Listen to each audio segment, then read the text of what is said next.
ہم اور آپ جس زمانے میں جی رہے ہیں، اس زمانے میں سوشل میڈیا کا بڑا دورہ ہے۔ ہر چیز ہماری اور آپ کی نگاہوں کے سامنے ہے۔ انسان پہلے جب تھے اور آپ کے ہمارے باپ دادا لوگ جب جوان تھے، وہ ان کی دنیا نگاہوں سے پھیلتی تھی ادھر ادھر۔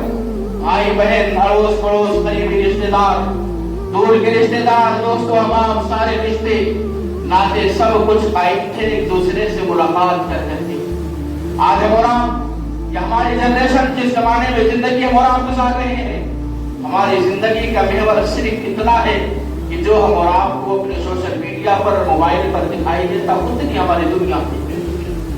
یہ سوشل میڈیا بڑی اچھی چیز بھی ہے اور بڑی بھیانک چیز بھی ہے۔ اللہ تبارک و تعالیٰ قرآن مقدس میں ارشاد فرماتا، اور اے محبوبہ فرما دو کہ اس کا نفع بہت تھوڑا سا ہے لیکن اس کا گناہ بہت زیادہ ہے۔ سوشل میڈیا کا فائدہ کیا ہے؟ سوشل میڈیا کا فائدہ یہ ہے کہ ہم اور آپ اپنے تمام انسانوں سے باہمی طور پر تعلق رکھ سکتے ہیں، جب چاہیں، جتنا دیر چاہیں۔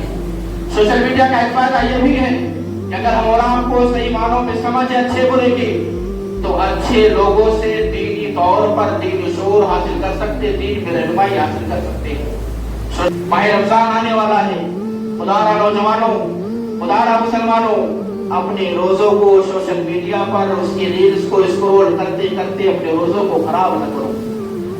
خدا را مسلمانوں، سوشل میڈیا پر بیٹھ کر، فیس بک، یوٹیوب، ٹویٹر اور انسٹاگرام پر بیٹھ کر کے اپنے روزوں کو مکمل نہ کرو۔ اگر سوشل میڈیا پر جانا تمہارے لیے اتنا ہی ضروری ہے تو سوشل میڈیا پر اتنا ہی جاؤ جتنے سے تمہارا ایمان، تمہارے عقیدے، تمہارے اعمال کی اصلاح ہو سکے۔ ورنہ سوشل میڈیا پر ہر ایک دو ریل کے بعد تیسری ریل میں آئی والی آپ کی نتیجہ ہے۔